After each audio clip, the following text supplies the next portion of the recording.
Tempest! Oh, how I adore Tempest. I've only recently discovered this game. Well, I say recently discovered, I've known about it for quite a while, but I've only recently been able to play it properly. To find out more about that, shameless plug right here for the 16-Bitchin' podcast, one of the most recent episodes. There's the thumbnail for it, you can find it in the description below. There you are, you can find out the story about that. Anyway, what is Tempest? Well, it's a bit of a weird one. It's actually done in vector graphics. What are vector graphics?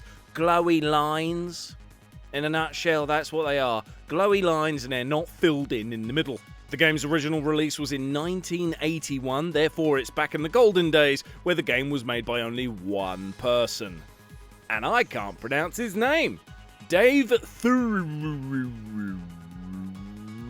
for Atari. It takes place on a three-dimensional surface divided into lanes. Basically, it's like looking down the barrel of a gun. Although the level layout does change, it's not always a round circular thingy that you're looking down.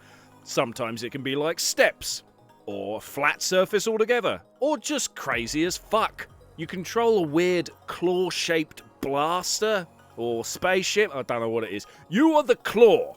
You can turn the claw with a rotary knob, something that is also known as a spinner.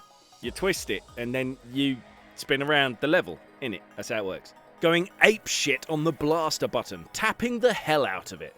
You do also have the ability to wipe out everything on the screen, but you can only do it once per level. And this is something that this game is actually not really famous for, but it should be. This is one of the first games where the levels changed as you progressed.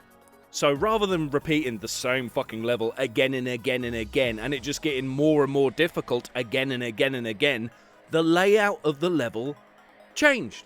So it wasn't like Donkey Kong, where yes, it gets more challenging, but it's the same shit. Or like Space Invaders, where it's pretty much the same shit. This one changes. The goal is very simple, you just gotta survive as long as possible and kill everything before everything kills you.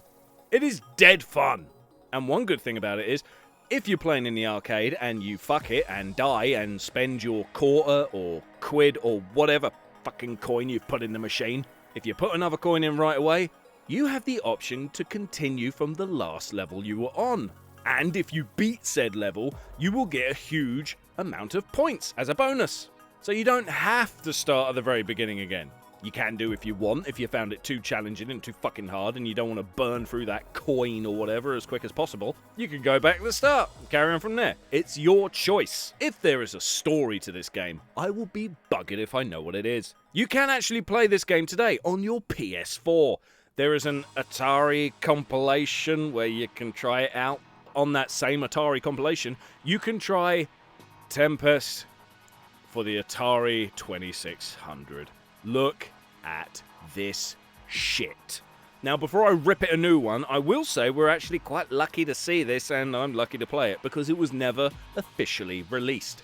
Yeah, it has made itself onto one or two Atari compilations over the years. So luckily, it's not a forgotten game. It did happen. I'm kind of glad it wasn't released though, because it is shit. It's like unfinished shit.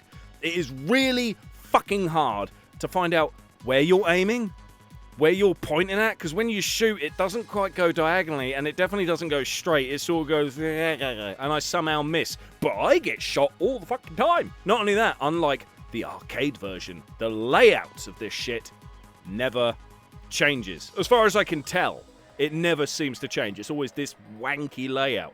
And I have to ask, why this one? Of all the layouts from the game, why have you picked the most convoluted fuckery there is? You could have had the circle one. Or hell, a straight line. And if that's too boring, how about a square? I understand how the circle one would have been a bit difficult. The flat line might have been boring, but you could have done a square, so we're looking down a cube. You could have done that. There you are, Tempest. If you'd like to know more, go check out that podcast. If you don't want to know more, well then bollocks, I don't know what to tell you.